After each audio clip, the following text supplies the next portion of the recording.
Hi friends, வாங்க. வணக்கம். எல்லோரும் எப்படி இருக்கீங்க? நல்லா இருக்கீங்களாப்பா? வாங்க சாப்பிட்லாம். நான் என்ன சாப்பிட போகிறேன்னா கஞ்சி சாதம்.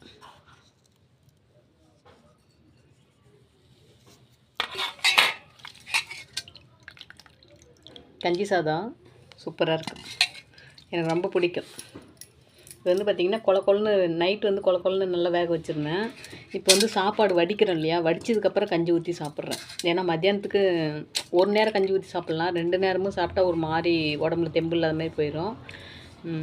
ஒரு நேரத்துக்காக வடித்து கஞ்சி ஊற்றிட்டேன். மத்தியானத்துக்கு வந்து சாப்பாடு வடித்து வச்சுருக்கேன். எது வந்து குழம்பு வச்சுக்கலாம். கொஞ்சம் வெளியில் வேலையை கிளம்பிட்டேன். என்ன வேலை சொல்லாமா வேணாமான்னு சொல்கிறேன்.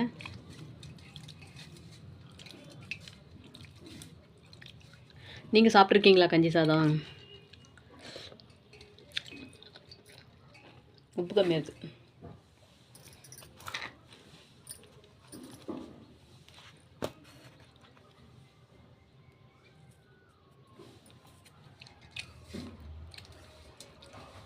எங்களுக்கு வந்து கஞ்சி சாதம்லாம் ரொம்ப பிடிக்கும். இந்த ஏன் தட்டில் போட்டு சாப்பிடாம கிண்ணத்தில் சாப்பிட்றேன்னு நினைக்கிறீங்களா?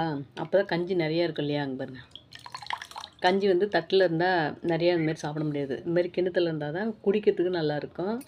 கஞ்சி சாதம் நல்லா கசக்கி பிசைஞ்சி சாப்பிட நல்லா. தட்டில் வந்து குழம்பு சாதம், ரச சாதம் இப்படிலாம் சாப்பிட நல்லாயிருக்கும். நாங்கள் ரச சாதமே இருந்தாலும் கிண்ணத்தில் தான் போட்டு சாப்பிடுவோம். அதனால் கஞ்சி சாதம் வந்து நான் கிண்ணத்தில் போட்டுக்கிட்டேன்.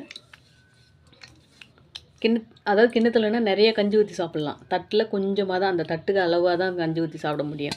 இதுக்கு சைடிஷ் என்னென்னு பார்த்தீங்கன்னா மிளகாய், வறுத்த மிளகாய், நேற்று செஞ்ச முருங்கைக்காய் பொரியல். சூப்பராக இருக்குல்ல?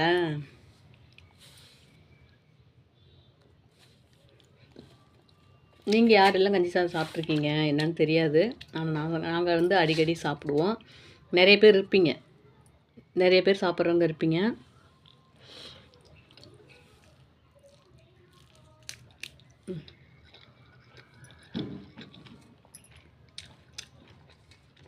சாப்பிட்டு ஒரு மிளகாய் எடுத்தால் 2 வாய் தான், அவ்வளோதான். சூப்பராக இருக்குது. அந்த வெவிச்சு அது வீடியோ கூட போட்டிருக்கேன். வச்சவளம் வந்து எப்படி வத்தல் போடுறது அப்படின்னு. வேக வச்சு அதை வந்து நல்லா காய வச்சிடணும். காய வச்சு ஒரு பிளாஸ்டிக் டப்பாவிலையோ அல்லது ஒரு கவர்லேயோ போட்டு வச்சுட்டா, இதுமாதிரி பழைய சாதம், கஞ்சி சாதம், தயிர் சாதம், மோர் ஊற்றி சாப்பிட்றோம், இல்லை ஒரு ரசம், காரமான சமையல் பழைய சாம்பார்லாம் இருக்குது பார்த்திங்களா? பழைய சாம்பார் இருந்தால் சூடு பண்ணி சாப்பாடு வடித்து அதோட சாம்பார் ஊற்றி இந்தமாரி மிளகா கடிச்சிட்டு சாப்பிட்டா சொல்ல வழியே இல்லை. சூப்பராக இருக்கும், செம்ம டேஸ்ட்டு இருக்கும். இருங்க, அங்கே சண்டை நடக்குது, பேச ஏதோ வீதியில் ஒரு அம்மா கத்திட்டு போனாங்க, அப்படியே நல்லா கேட்குது இங்கே. சூப்பராக இருக்கும்.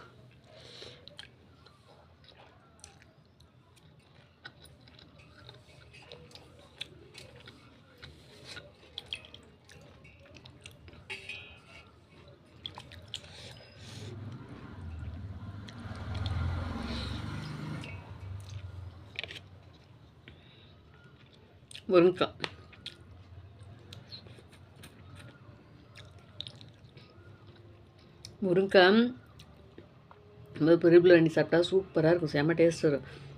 எங்கள் ஊர் பக்கம்லாம் கிராமம். நாங்கள் இப்போ பார்த்த எங்கள் ஒரு இடத்துல முருங்கை மரம் இருக்கும். செம்ம காய் வைக்கும், டேஸ்ட்டு பக்காவான டேஸ்ட்டு, செம்ம டேஸ்ட்டாக இருக்கும்.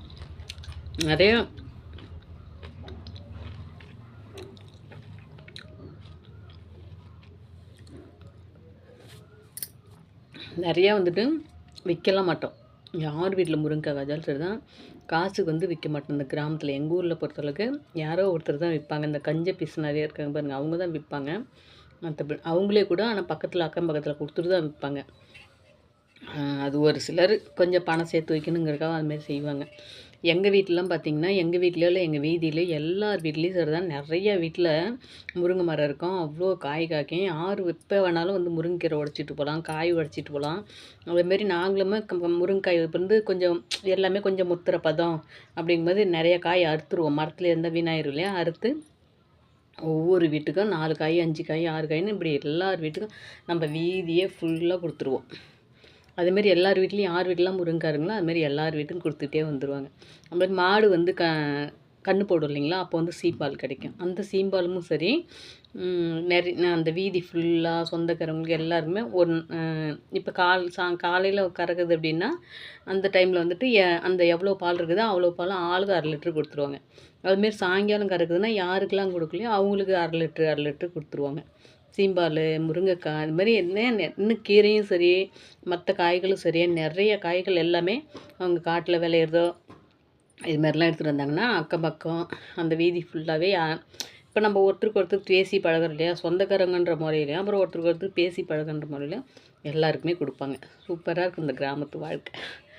இப்போலாம் ரொம்ப எல்லாரோட மனசும் ஒரு மாதிரி குப்பை தொட்டி மாரி ஆயிடுச்சு. இப்போ நான் இப்போ தான் தெரியுது அப்போ இருந்தவங்களோட மனசுலாம் எப்பேற்பட்ட மனசு அப்படின்னு. அப்போல்லாம் நாம் வந்து சின்ன பிள்ளையா இருக்கிறதால அவ்வளோவா விவரம் தெரியல. ஆனால் அப்போ இருந்ததை நினச்சி இப்போ விவரம் வந்ததுக்கப்புறம் இப்போ நினச்சி பார்க்கும்போது அப்போ இருந்த வாழ்க்கை அப்படியே சொர்க்கம். ஒவ்வொரு நாளைக்கு நான் சொல்கிறேன் பாருங்கள், சூப்பராக இருக்கும். அப்போ வாழ்க்கை வந்து சின்ன பிள்ளையில சூப்பராக இருக்கும். இப்போல்லாம் ரொம்ப முன்னாடி விட்டு பின்னாடி பேசுறது, பணம் இருந்தால் தான் பேசுவாங்க, அப்புறம் இல்லாத பழிகளை போடுறது நிறைய இப்போலாம் அப்பயும் இருக்குது தான். ஆனால் வெளியே தெரியல. அப்போ வந்து மனசை மதித்தாங்க, இப்போ வந்து பணத்தை மதிக்கிறாங்க. மனசை மதித்த காலம் போய் பணத்தை மதிக்கிற காலம் வந்துடுச்சு. அதனால் நம்ம என்ன தான் நல்லது செஞ்சாலும் எப்படி இருந்தாலும் அவங்க பார்வைக்கு தப்பாக தான் தெரியும். பணம் இருந்துட்டால் நம்ம எவ்வளோ செஞ்சாலும் நல்லவங்களாக தான் தெரியும். நிறையா இருக்குது சொல்கிறேன் பாருங்கள் கிராமத்து வாழ்க்கையை பற்றி. நாங்கள் சின்ன பிள்ளைல விளையாடுனது எல்லாமே சொல்கிறேன் பாருங்கள். சரிப்பா, எனக்கு வந்து டைம் ஆச்சு. பஸ்ஸுன்னு இல்லை, ஆட்டோ போகுது எக்கச்சக்கமாக. பஸ்ஸு விட்டுட்டாலும் பிரச்சனை இல்லை, ஆட்டோ போகுது. நானும் கொஞ்சம் ஏதோ செல்லை பார்த்துக்கிட்டே சாப்பிடுவேன். பாய். நீங்களும் சாப்பிடுங்க, திருப்தியாக இருங்க. இது வந்து இடது கையில் சாப்பிட்ற மாரி தான் உங்களுக்கு கிடையாது. ஏன்னா பிரிண்ட்டு கேமரா அப்படிங்கிறதால இடது கையில் சாப்பிட்ற மாதிரி தான் தெரியும். நான் சாப்பிட்றது வந்து வலது கை தான். இதுதான் இடது கை, இது வலது கை. வலது கையில் தான் சாப்பிட்றேன். ஓகேப்பா, பாய்.